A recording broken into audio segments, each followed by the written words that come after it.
दिल्ली में एक अंतर्राष्ट्रीय एआई समिट चल रहा है और वहाँ पे दुनिया भर के लीडर्स आए हुए हैं, टेक इंजीनियर्स आए हुए हैं। लेकिन अगर उसी मंच पर नारेबाजी होने लगे तो दुनिया को क्या संदेश जाएगा इंडिया के लिए। किसी को लगता है कि ये लोकतंत्र की आवाज़ है, पर किसी को लगता है कि ये सिर्फ एक पीआर स्टंट है, देश को बदनाम करने की एक साजिश है। तो आइए क्या है सब कुछ समझते हैं इस वीडियो में। बने रहिए पूरी वीडियो में लास्ट तक। तो ये सब की शुरुआत होती है 20 फरवरी सुबह 12 बजे से। 20 फरवरी को सुबह 12 बजे के करीब लगभग 20-25 लोग गेट नंबर 4 पर इकट्ठे होने लगे थे एआई समिट के, और उन्होंने ऑनलाइन रजिस्ट्रेशन कर रखा था, जिससे उन्होंने ऑनलाइन क्यूआर से स्कैन करके एंट्री की थी।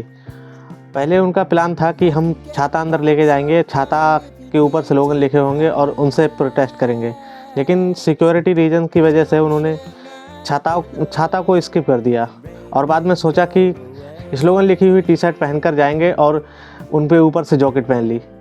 तो इस तरह से वो लोग अंदर घुसे और वहाँ पे जाके नारेबाजी करने लगे। उन्होंने जैकेट उतार कर रख दी और नारेबाजी करने लगे। फिर कुछ लोगों ने वहाँ पर टी शर्ट भी उतार दी। ये प्रोटेस्ट ज़्यादा देर का नहीं हुआ पाया था, लगभग इसमें 5 से 10 मिनट के अंदर ही सिक्योरिटी और पुलिस ने सब कुछ कंट्रोल में कर लिया। बहुत बड़ा इम्पैक्ट था विपक्ष का दुनिया के सामने भारत को बदनाम करने का। कांग्रेस के एक्स हैंडल पर इस बात की चर्चा हो रही है कि ये प्रोटेस्ट इसलिए हुआ था क्योंकि मोदी ने डोनाल्ड ट्रंप के संग एक जो ट्रेड डील साइन की है, जिसमें 18% भारत के ऊपर ट्रेड टैरिफ लगेगा, उसकी वजह से यूथ में गुस्सा है, इस वजह से ये प्रोटेस्ट हुआ। लेकिन अगर मेरा मानना है कि अगर यूथ में गुस्सा होता तो वहाँ पे ये 10-20 लोग नहीं बल्कि 10-20 हज़ार लोग जाते। तो ये तो आपका बिल्कुल भी झूठा, सिर्फ एक प्रोपेगेंडा लगता है। और इन्होंने एक बात और लिखी है इसमें कि हो सकता है एपस्टीन फाइल की वजह से इनको डर लग रहा है, इसलिए ये ट्रेड डील की है। तो इसके बारे में मैं कुछ नहीं कह सकता, हो सकता है क्या हो क्या नहीं, मुझे नहीं पता। लेकिन ये जो यूथ का गुस्सा वाली बात आप कर रहे हैं वो गलत है, क्योंकि अगर यूथ का गुस्सा होता तो यहाँ पे 10-20 लोग नहीं बल्कि 10-20 हज़ार लोग होते।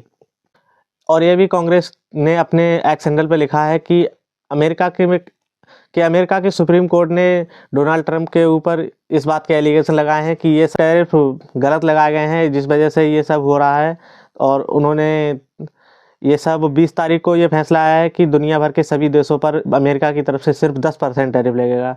तो इनका कहना है कि मोदी को रुक जाना चाहिए था, ये डील नहीं करनी चाहिए थी। और मुझे एक बात समझ में नहीं आ रही कि एकदम 20 तारीख को ही ये फैसला आया और 20 तारीख को ही ये लोग एआई समिट में प्रोटेस्ट करने पहुंच गए। क्या इसमें आपको शक नहीं लगता है? कमेंट करके बताइए। सबसे पहले एक बेसिक बात समझनी होगी, विरोध या प्रोटेस्ट लोकतंत्र का हिस्सा है, ये बात मैं समझता हूँ और मानता हूँ, और ये पूरी दुनिया में हर देश में होता है, ये भी मैं समझता हूँ, ये नॉर्मल है। पर प्रोटेस्ट की भी अपनी एक जगह होती है, अपनी एक सीमा होती है जहाँ पे प्रोटेस्ट किया जाता है। लेकिन यहाँ दूसरा पक्ष भी है। जहाँ पे ये सब हुआ वो कोई साधारण जगह नहीं थी, कोई पार्लियामेंट नहीं था जहाँ पे प्रोटेस्ट आप करने लगते हैं। ये एक एआई समिट था, एक अंतर्राष्ट्रीय मंच था जहाँ पे आपने प्रोटेस्ट किया। बात ये नहीं है कि आपने विरोध किया, बात ये है कि आपने जिस जगह विरोध किया वो जगह कौन सी थी। जगह देखकर भी विरोध किया जाता है, हर जगह विरोध नहीं किया जाता। क्या यह सिर्फ एक प्रोटेस्ट था या एक पब्लिसिटी स्टंट? और सबसे बड़ा सवाल कि आपने वही जगह क्यों चुनी जहां पर अंतर्राष्ट्रीय सम्मेलन चल रहा था, एक एआई समिट चल रहा था जिसमें भारत का एक बहुत बड़ा योगदान है? इसका जवाब आप लोग हमें कमेंट सेक्शन में दीजिए, अपने नज़रिए से बताइए। मतभेद होना जरूरी है, लेकिन तरीका तय करता है कि आप जीतेंगे या हारेंगे, या इतिहास आपको कब तक याद रखेगा।